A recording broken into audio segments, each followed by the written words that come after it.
நவராத்திரி விழா இன்று முதல் தொடக்கம். நவராத்திரி விழா இன்று தொடங்கியுள்ளதையொட்டி கன்னியாகுமரி மாவட்டம் நாகர்கோவிலில் கொலு பொம்மைகள் விற்பனை களை கட்டியுள்ளது. இதற்காக கன்னியாகுமரி மாவட்டம் நாகர்கோவில், வடிவீஸ்வரம், வடசேரி, கோட்டாறு போன்ற பல்வேறு பகுதிகளில் கொலு பொம்மைகளின் விற்பனை சூடு பிடித்துள்ளது. அமாவாசைக்கு மறுநாள் துவங்கி 10 நாட்கள் நவராத்திரி விழா கொண்டாடப்படுகிறது. விழாவின் 9வது நாள் சரஸ்வதி பூஜை மற்றும் ஆயுத பூஜை கொண்டாடப்படுகிறது. 10வது நாள் விஜயதசமியாகவும் வழிபாடு நடக்கிறது.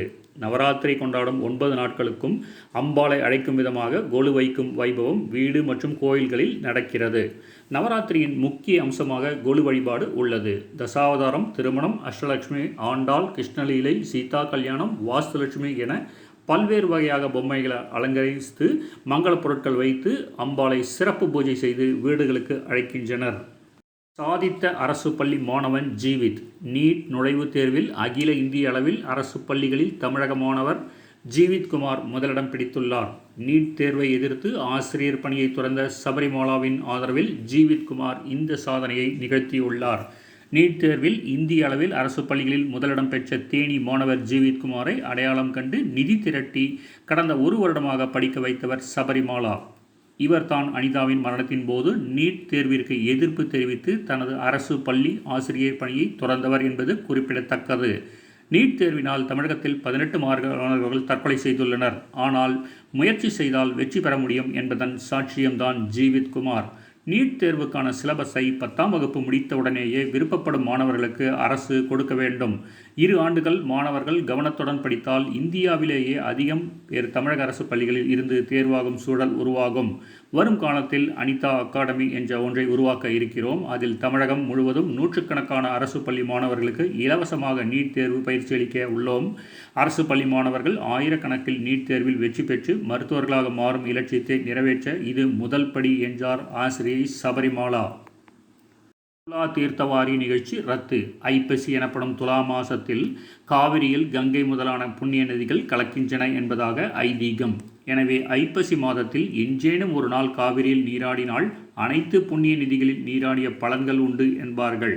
காவிரி ஓடுகிற எந்த ஊரில் வேண்டுமானாலும் நீராடினால் விசேஷம். குறிப்பாக மயிலாடுதுறையில் துலாக்கட்டம் என்ற காவேரி கரையே உள்ளது. அந்த இடத்திற்கு பிறகு காவிரியானது பூம்புகாரில் கடலில் கலந்துவிடும் என்பதாலும் எல்லா நதிகளும் இங்கே காவிரியுடன் கலந்திருக்க ரிஷபரூடராக சிவபெருமான் உமையவளுடன் காட்சி தந்ததாலும் இந்த துலா கட்டம் கூடுதல் விசேஷமானதாக போற்றப்படுகிறது. ஐப்பசி மாதம் கடைசியில் மயிலாடுதுறையில் கடைமுழுக்கு நடைபெறும். ஐப்பசி முதல் நாளன்று நடைபெறும் தீர்த்தவாரி நிகழ்ச்சியில் அம்மன் வெள்ளி ரிஷப வாகனத்தில் எழுந்தருளி திருவீதி உலா வந்து அங்குள்ள அகண்ட காவேரி ஆற்றில் துலாஸ்நானம் என்ற தீர்த்தவாரி நிகழ்ச்சி நடைபெறும். இந்த நிகழ்ச்சியில் ஏராளமான பொதுமக்கள் கலந்து கொள்வார்கள். இந்த ஆண்டு 17ஆம் தேதி சனிக்கிழமை நடைபெறவிருக்கும் தீர்த்தவாரி நிகழ்ச்சி கொரோனா தொற்று பரவல் காரணமாக ரத்து செய்யப்படுகிறது. சாத்தான்குளம் தந்தை மகன் கொலை வழக்கு காவலர் தாமஸ் பிரான்சிஸ்க்கு இடைக்கால ஜாமீன். சாத்தான்குளம் தந்தை மகன் கொலை வழக்கில் காவலர் தாமஸ் பிரான்சிஸ்க்கு இடைக்கால ஜாமீன் வழங்கி உயர்நீதிமன்ற மதுரை கிளை உத்தரவிட்டுள்ளது. காவலர் தாமஸ் பிரான்சிஸின் தந்தை உயிரிழந்த காரணத்தினால் அவரது தந்தையின் சடங்குக்காக 3 நாட்கள் இடைக்கால ஜாமீன் வழங்கி இந்த உத்தரவு பிறப்பிக்கப்பட்டுள்ளது. அரசு வழக்கறிஞர்கள் மீது ஆறுமுகசாமி ஆணையம் புகார். ஜெயலலிதா மரணம் குறித்து விசாரித்து வரும் ஆறுமுகசாமி ஆணையத்திற்கு 8வது முறையாக தரப்பட்ட அவகாசம் வரும் 24ஆம் தேதியுடன் நிறைவடைகிறது. இந்நிலையில் நீதிமன்றத்தில் நடைபெறும் வழக்கு விசாரணையில் ஏற்படும் காலதாமத்தால் ஆணையத்தின் காலக்கெடுவை மேலும் 3 மாதங்களுக்கு நீட்டிப்பு செய்ய ஆறுமுகசாமி ஆணையம் தமிழக அரசுக்கு கடிதம் எழுதியுள்ளது. அந்த கடிதத்தில் வழக்கை விரைந்து விசாரிக்க கோரும் மனு, நீதிமன்ற தடை ஆணையை நீக்குவதற்கான மனுக்களை உச்ச நீதிமன்றத்தில் உரிய நேரத்தில் தாக்கல் செய்யவில்லை என்றும் ஆணையம் புகார் தெரிவித்துள்ளது. அப்பல்லோ தரப்பு நீதிமன்றத்தில் வழக்கை ஒத்திவைக்க கோரும்போது குறைந்தபட்சம் ஆட்சேபனை கூட தெரிவிக்காமல் வழக்கு விசாரணை தாமதம் ஆவதை அரசு வழக்கறிஞர்கள் அமைதியாக வேடிக்கை பார்ப்பதாகவும் ஆணையம் குறிப்பிட்டுள்ளது. எனவே வரும் 24ஆம் தேதியுடன் முடியவுள்ள கால அவகாசத்தை மேலும் 3 மாதங்கள் நீட்டிக்கவும் ஆறுமுகசாமி ஆணையம் குறிப்பிட்டுள்ளது. தமிழகத்தில் இன்று 4295 பேருக்கு கொரோனா தொற்று. தமிழகத்தில் இன்று 4295 பேருக்கு கொரோனா தொற்று உறுதி செய்யப்பட்டுள்ளது.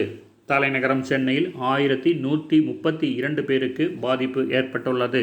தமிழகத்தில் கொரோனா தொற்றால் 57 பேர் உயிரிழந்துள்ளனர். தற்போதைய நிலவரப்படி தமிழகத்தில் பாதிக்கப்பட்டவர்களின் மொத்த எண்ணிக்கை 6,83,486 அதிகரித்துள்ளது. அதேபோல் மாநிலத்தில் மொத்த இறப்பு எண்ணிக்கை 10,586 உயர்ந்துள்ளது. அதே நேரத்தில் இன்று 5,005 பேர் குணமடைந்து வீடு திரும்பினார்கள். இதுவரை மொத்தம் 6,32,708 பேர் குணமடைந்து வெளியேற்றப்பட்டுள்ளனர். 40,192 பேர் மருத்துவமனை மற்றும் வீட்டில் தனிமைப்படுத்திக் கொண்டு சிகிச்சை பெற்று வருகின்றனர். கத்தியை வைத்து திருநங்கைக்கு மிரட்டல். சேலம் AVR ரவுண்டானா அருகே உள்ள கார்கானா பகுதியைச் சேர்ந்தவர் திருநங்கை கண்ணகி. இவர் ராகுல் என்ற சிறுவனை தத்தெடுத்து வளர்த்து வருகிறார். இவன் தனியார் பள்ளி ஒன்றில் 9ஆம் வகுப்பு படித்து வருகிறான். இந்த நிலையில் கண்ணகியும் சேலம் லைன்மேட்டை சேர்ந்த அப்சல் முபாரக் என்பவரும் காதலித்தனர். அப்சல் முபாரக் சேலம் புதிய பஸ் நிலையம் பகுதியில் செல்போன் சர்வீஸ் கடை நடத்தி வருகிறார். இதனிடையே கடந்த 2016ஆம் ஆண்டு இவர்கள் கூத்தாண்டவர் திருவிழாவின் போது திருமணம் செய்து கொண்டனர். பின்னர் அவர்கள் கண்ணகிக்கு சொந்தமான 30 லட்சம் ரூபாய் மதிப்பில் உள்ள வீட்டில் வசித்து வந்தனர். இந்நிலையில் இந்த வீட்டை தனது பெயருக்கு எழுதி கொடுக்குமாறு கண்ணகியை அப்சல் முபாரக் அடிக்கடி தொந்தரவு செய்து வந்தார். கண்ணகியையும் ராகுலையும் கொலை செய்து விடுவதாகவும் மிரட்டி வந்தார். கடந்த சில நாட்களுக்கு முன்பு அப்சல் முபாரக் சிறுவன் ராகுலை தாக்கியதுடன் அவனுடைய கழுத்தில் கத்தியை வைத்து மிரட்டி கண்ணகியிடம் வீட்டை எழுதி தருமாறு கேட்டதாக கூறப்படுகிறது. இது தொடர்பான வீடியோ ஆதாரத்துடன் திருநங்கை கண்ணகி தனது கணவர் மீது பள்ளப்பட்டி போலீஸ் நிலையத்தில் புகார் கொடுத்தார். போலீசார் வழக்கு பதிவு செய்து அப்சல் முபாரக்கை வலைவீசி தேடி வருகின்றனர். வரலாற்று ஆசிரியர் தலை துண்டித்து கொலை. பிரான்ஸ் நாட்டின் பாரிஸ் புறநகர் பகுதியான கன்ஃபரன்ஸ் செயின்ட் ஹனோரின் பகுதியில் உள்ள பள்ளிக்கூடத்தில் வரலாற்று ஆசிரியராக பணியாற்றி வந்தவர் சாமுவேல் பெடி. இவர் கடந்த 5ஆம் தேதி தனது வகுப்பில் நபிகள் நாயகத்தின் கேலி சித்திரங்களை மாணவர்களுக்கு காட்டியுள்ளார். கருத்து சுதந்திரம் தொடர்பான வகுப்பு நடந்த விவாதத்தில் நபிகள் நாயகத்தின் கேலி சித்திரங்களை காட்டியுள்ளார். அப்போது அந்த வகுப்பில் படித்து வந்த ஒரு மாணவனின் பெற்றோர் நபிகள் நாயகத்தின் கேலி சித்திரங்களை காட்டக்கூடாது என சாமுவேலுக்கு எச்சரிக்கை விடுத்துள்ளனர். மேலும் சாமுவேலுக்கு பல தரப்பில் இருந்தும் எச்சரிக்கையும் வந்துள்ளது.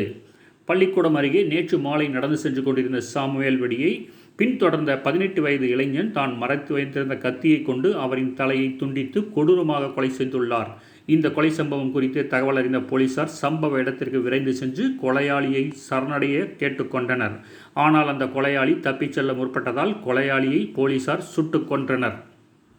பயங்கரவாதியிடம் அன்பாக பேசி சரணடைய வைத்த இந்திய ராணுவ வீரர்கள். பயங்கரவாதியை சுற்றி வளைத்த நமது ராணுவ வீரர்கள் அவரிடம் அன்பாக பேசி சரணடைய செய்து அவருக்கு தண்ணீர் வழங்கிய வீடியோ வைரலாக பரவி வருகிறது. வீரர்களின் மனிதநேயத்தை பலரும் பாராட்டி வருகின்றனர். பயங்கரவாதியின் தந்தை வீரர்களின் காலில் விழுந்து நன்றி தெரிவித்தார். ஜம்மு காஷ்மீரில் பயங்கரவாத எதிர்ப்பு நடவடிக்கையின் போது 31 வயதான ஜஹாங்கீர் என்னும் பயங்கரவாதி தனியாக இராணுவ வீரர்களுடன் சிக்கினான்.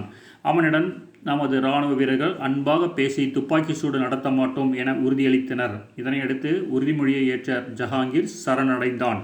அவருக்கு வீரர்கள் தண்ணீர் கொடுத்து உதவினர். இந்நிலையில் பயங்கரவாதி ஜஹாங்கீரின் தந்தை இராணுவ வீரர்களின் காலில் விழுந்து மகனை கொல்லாமல் சரணடைய செய்ததற்காக கண்ணீர் மல்க நன்றி தெரிவித்தார். பிடிபட்ட பயங்கரவாதியிடம் அன்பாக பேசி சரணடைய செய்து அவருக்கு தண்ணீர் கொடுத்த இராணுவ வீரர்களின் மனிதநேயத்தை பலரும் பாராட்டி வருகின்றனர். இது தொடர்பான வீடியோ சமூக வலைதளங்களில் வெளியாகி வைரலாகி வருகிறது. கேரளாவில் இன்று 9,000 பேருக்கு புதிதாக கொரோனா. இந்தியாவில் முதலில் கொரோனா வைரஸ் பரவிய போது அதை சிறப்பாக கையாண்ட மாநிலங்களில் முதன்மையானது கேரளா.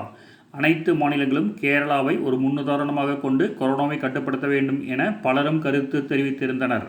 ஆனால் ஆரம்ப காலத்தில் கட்டுப்பாட்டில் இருந்த கொரோனா வைரஸ் தற்போது கேரளாவில் மிக அதிக அளவில் பரவத் தொடங்கியுள்ளது. கேரளாவில் கொரோனா வைரஸ் தொடர்பான இன்றைய விவரத்தை அம்மாநில சுகாதாரத்துறை வெளியிட்டுள்ளது. அந்த தகவலின்படி மாநிலத்தில் இன்று ஒரே நாளில் 9,016 பேருக்கு புதிதாக கொரோனா தொற்று உறுதி செய்யப்பட்டுள்ளது. இதனால் கேரளாவில் கொரோனா உறுதி செய்யப்பட்டவர்களின் மொத்த எண்ணிக்கை 3,34,228 அதிகரித்துள்ளது. வைரஸ் பாதிக்கப்பட்டவர்களில் 96,004 பேர் சிகிச்சை பெற்று வருகின்றனர். கொரோனா வைரஸ் பாதிப்பில் இருந்து இன்று ஒரே நாளில் 7,991 பேர் சிகிச்சைக்கு பின் குணமடைந்து டிஸ்சார்ஜ் செய்யப்பட்டுள்ளனர். கொரோனா பாதிப்பில் இருந்து குணமடைந்தோரின் மொத்த எண்ணிக்கை 2,36,989 அதிகரித்துள்ளது. வைரஸ் தாக்குதலுக்கு இன்று 26 பேர் உயிரிழந்துள்ளனர். இதனால் கேரளாவில் கொரோனா தாக்குதலுக்கு பலியானோர் மொத்த எண்ணிக்கை 1139 அதிகரித்துள்ளது.